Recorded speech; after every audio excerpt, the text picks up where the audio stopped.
Cut. Greetings, my fellow mammals and reptiles. This is my little European pond turtle, one of the many species that are supposed to be here in the UK, but aren't, thanks to wetland drainage.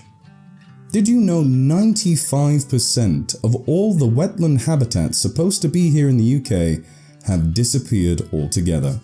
Only 5% of our wetland habitats remain, and only 1% is ecologically intact. Today we are going to explore this issue by talking to some experts over at Celtic Rewilding and seeing some of the species that will hopefully return to our shores through their efforts and the efforts of like-minded individuals. I also have a gift in the form of 2 European tree frogs, another species we are sorely missing from Britain. Here you are, my good man. Awesome. So the way that we will stimulate these tree frogs to breed is we actually use something known as a rain chamber, which simulates a warm summer storm, basically rainstorm. Tree frogs love to breed in that humidity and the water. These are all North European tree frogs, which is really important. Just within Europe, I believe that there are 12 species of tree frog now that have only just been identified. Wow. And that's meant that many captive populations, including some of the best zoos in Europe, have actually got mixed hybrid groups of mixed lineages, and therefore not really of any conservation use whatsoever. So one of the things that we're doing here at Celtic Rewilding is to assemble groups of pure European tree frogs and make sure that we maintain a group in captivity for that reason. So these will go towards that breeding programme. Fantastic. Pop them in. I'll show you how it works in a second. So this is only a very temporary enclosure, and they'll only be in here maybe for 6 weeks or so. There we go. Right in the water.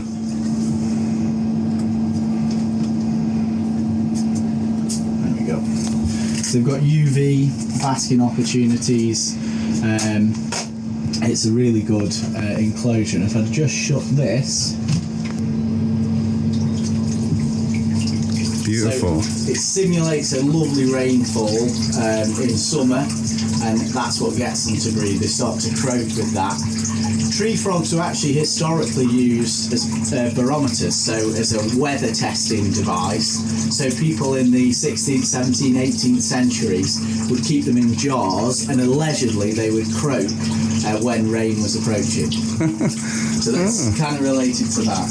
Fun.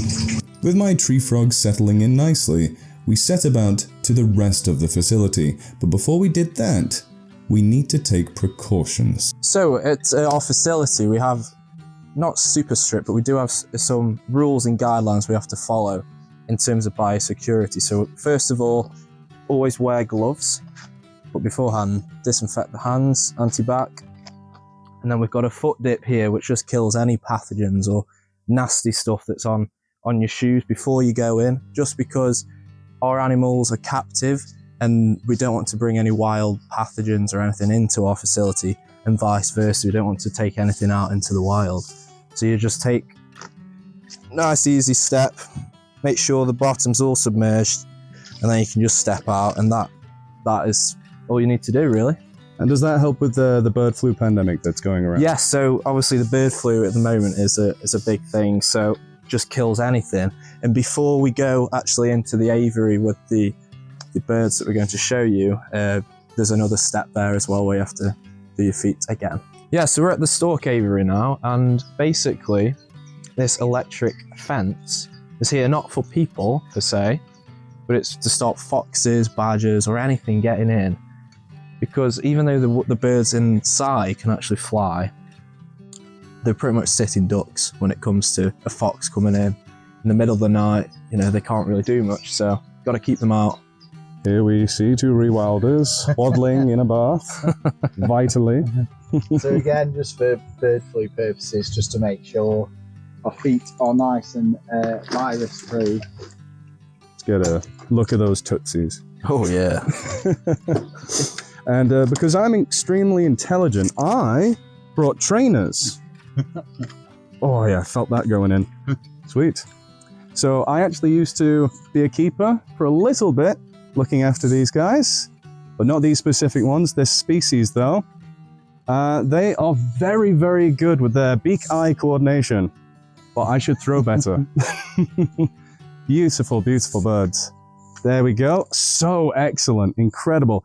They need that good coordination because if you're going to hunt with your face like this, you're going to need to catch things as many times as you can.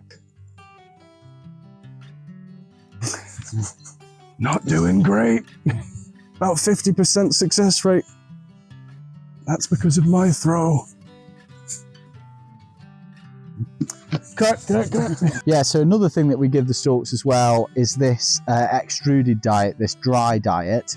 I must be honest, they're not the biggest fans of it, but they do eat it. And what it does is it's filling in to the diet where the storks would naturally eat insects in the wild. We think that probably the majority of their diet in the wild is made up of insect matter. One of the things that so he's eating them there. One of the things that our storks absolutely love is worms. So we actually regularly dig up areas like this in order to bring worms to the surface, and the storks go absolutely mad for them and eat them. So yeah, they do love a good worm. The reason we want these birds back in the UK is for that massive nest that you can see over there. That is a small stork nest actually compared to how big they can be.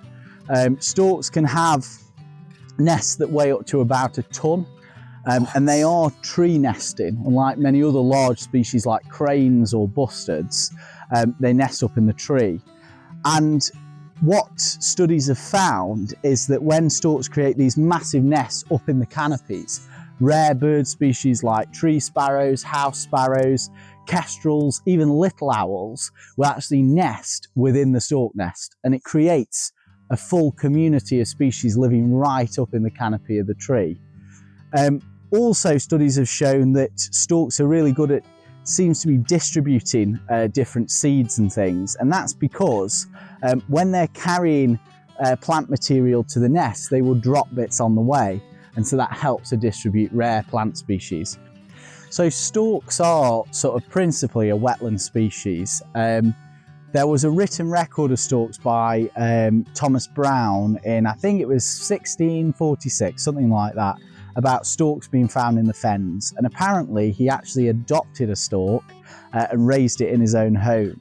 So we do know storks are a British bird, and we add that to the evidence of the fossil records.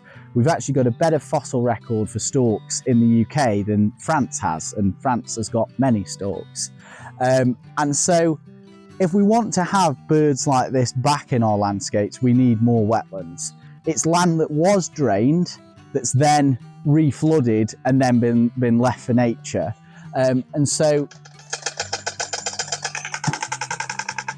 It's one of my favourite sounds in nature. And that's the thing about wetlands, is that if we can have wild wetlands back, we can have noise back. I think one of the massive issues with our sanitised British landscape is we've got rid of noise. You know, you go back far enough, you would have had storks, bill clattering, you would have had cranes calling, you would have had tree frogs singing, mole crickets chirping. You would have had this cacophony of sound that would have just been in this rich wild landscape. And wolves howling too, of course. We know wolves do it insanely well in wetland habitats. They feed on migratory fish like salmon. And why can't we have it back in the future? We know we need more wetlands. If we're to combat climate change, we need to have something like 50% of our wetlands restored and back to their full potential. The way that you can help with our storks in particular is we want to reintroduce this species back to wetlands. They're very expensive to feed and they're very time consuming in terms of raising the baby chicks. So if you would like to help out, you can become a stork sponsor today on our Patreon, and I'm sure there'll be a link or something either in the description or on the screen. We need all the help we can get. You can see actually the male looks like he might even mount the female. Oh no, they've got a bit stage fright. We now go from these incredible dinosaurs to what they'll be eating in the future, should these wetlands be restored. Right, so let's hear a little bit more about frogs. What are these guys? So yeah, we've got the northern pool frog here. So we say northern, so they are just the pool frog, but there's two sort of clades as they're called. There's the southern and the northern. And the one that is actually native to Britain is the northern clade. And that's what these little guys are in here. They are a water frog, Britain's only water frog, so that means that they live pretty much year-round in the water, whereas a common frog will leave to hibernate in the woods or wherever they go. These will stay in the pond year-round. The great baskers, they love to bask, and they're so loud, their call is so loud. It is just amazing. And what Harvey was on about earlier about noise in wetlands, these are a species that will contribute to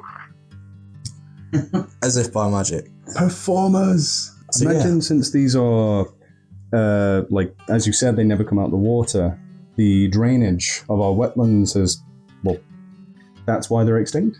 Absolutely. Drainage of wetlands and also the beaver. With that going, beavers help hold so much water back year after year, whereas without the beavers, water just finds its quickest way out into the sea and drains the land. So it is a species that's heavily reliant on the beaver, but obviously if we can create wetlands, whether with or without a beaver, this species will thrive, and it is thriving. It's back in Britain, introduced in the early 2000s back into Britain. So how are tree frogs affected by wetland drainage? So tree frogs need really open wetlands. So I think the first damage that would have been done for tree frogs, again, take another shot, would have been the extinction of the beaver. But also they need large herbivores like elk, like aurochs, these giant, big megafauna, to keep habitats open and scrubby. The removal of the water would have lost, breeding sites that would have been used for centuries and centuries. They need water that is free of fish, generally, in order to spawn and be successful. Other species can tolerate fish, tree frogs can't.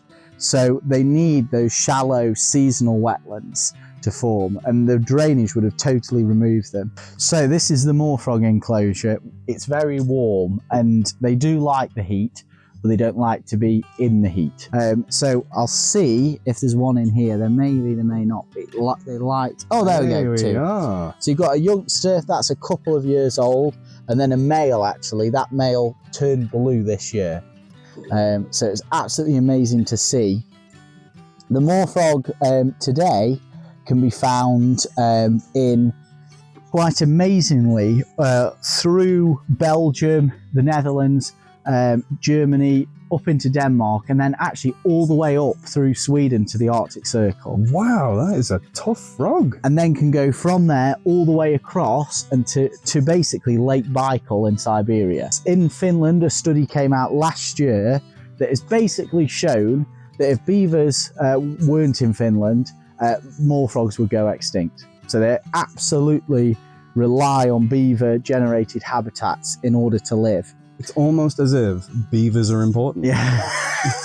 The thing is as soon as you remove the water from lots of the land, this species goes extinct. Although it does superficially look like our common frog, its breeding habitats are very different. So it needs to have expansive, shallow wetlands and peatlands, so basically fens, it won't live, it doesn't live in ponds, it doesn't live in gardens, it can't live in places like that. It has to live in these quite open, basically wilderness.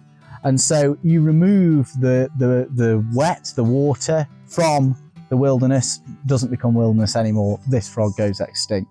And so to get this species back, we will have to rewild areas, but what we'd love to do is to get it back to a small pocket of habitat somewhere that's still suitable for it. But wouldn't it be amazing just thinking about having a frog that goes blue in the breeding season? In European countries, in the Netherlands for instance, it's a spectacle when the frogs go blue. It's a big thing. So Wouldn't that be cool to have in this country? Absolutely. Now we go from the incredible amphibians, the myriad of frogs, to my favourite reptile. Also, Tom has a cool shirt. I think I've seen one similar to that somewhere before. So this is one of our European pond turtles. Now you might think that we don't have a species of turtle native to this country, to Britain, but we do, and it is this one. And when you think about a turtle, you might think of a terrapin, and when you think about a terrapin, you might think of invasive North American red-eared sliders or whatever that people have had as pets, and for whatever reason have dumped them in ponds and they've just stayed there for years and years and years. These are carrion specialists, so they will eat dead things that are already been killed, fish kills that are rotting in the water and otherwise would turn the water quite toxic. These feed on that and clean it up. And these will also breed and have their eggs incubate in Britain. So we're doing lots of studies at the moment, seeing how well they will do in Britain, particularly the eggs, because that's the clinch point. If the eggs can incubate naturally, then there's no reason why they shouldn't be widespread in this country once again. So they were a few thousand years ago very, very common in this country, in our waterways, but because of Fenland drainage, they're actually hunted for food, led to the demise of this species. And you only have to go to France, just across the channel, and these are pretty much everywhere, and they thrive. So there's no reason why they shouldn't be back in Britain. By far my favourite British reptile. Hopefully by the time I'm 60, we'll be tired of seeing them. Gorgeous. Before I arrived at Celtic Rewilding, I had a back and forth with Harvey online, and he made me aware of an interesting group of people that once lived on our wetlands in a fashion similar to indigenous peoples. Naturally, I was very interested to learn more. So, progress is often seen as a democratic process, say progress like that. So whether it's shooting the last wolf or chopping the last bit of ancient forest down. But actually, in the fens, many people protested and disagreed with the drainage of them. The fen men in particular were a group of people who lived within the fens in a very sustainable way, kind of a bit like hunter-gatherers. They would catch fish in the summer, for instance, hunt deer in the winter, etc.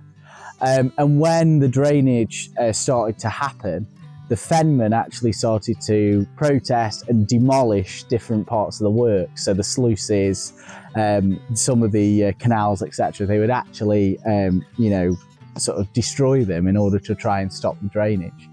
And they were later known as Fen Tigers because of that sort of spirit of them being. And so, we often think that, a lot of these things happen and we have no say in them, but we do have a say in the future of the environment. And last but not least, a very surprising species I never thought lived here in the UK. Flamingos. What's that about? So on the same theme as what we were talking about, the other species, the moor frog, there are so many species which were just not described or went extinct that long ago that we never knew or never know now that they're native.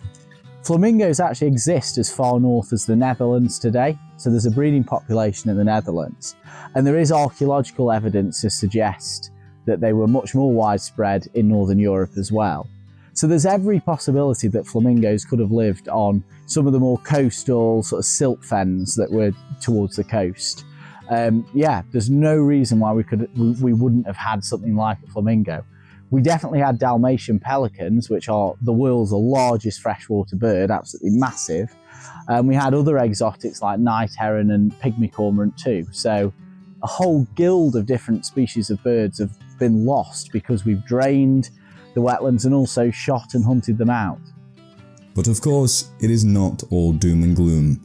Along with the works done by Harvey and Tom at Celtic Rewilding, there are a number of other rewilding projects going ahead here in the UK, and the two that I want to highlight were suggested by Harvey. The High Fen Wildland project seeks to not only promote the restoration of wetland through re-wetting, but the reintroduction of the elk, an incredible animal also known as the moose and the largest deer in the world. Truly exciting stuff, so please go check them out and show them some support. And there is also the Great Fen Project, which seeks to create thousands of hectares of wetland habitat, and that is just incredible. The scope of these projects is exactly what Britain needs. So if you have the money to spare, I suggest trying to support each and every one of these guys, especially our friends at Celtic Rewilding, without whom this video wouldn't exist. So thank you to Celtic Rewilding, and thank you for watching. And remember, the wilderness can thrive as long as rewilders survive. So keep on hoping and trying for the future of nature, not just in this country, but the entire world. See you next time.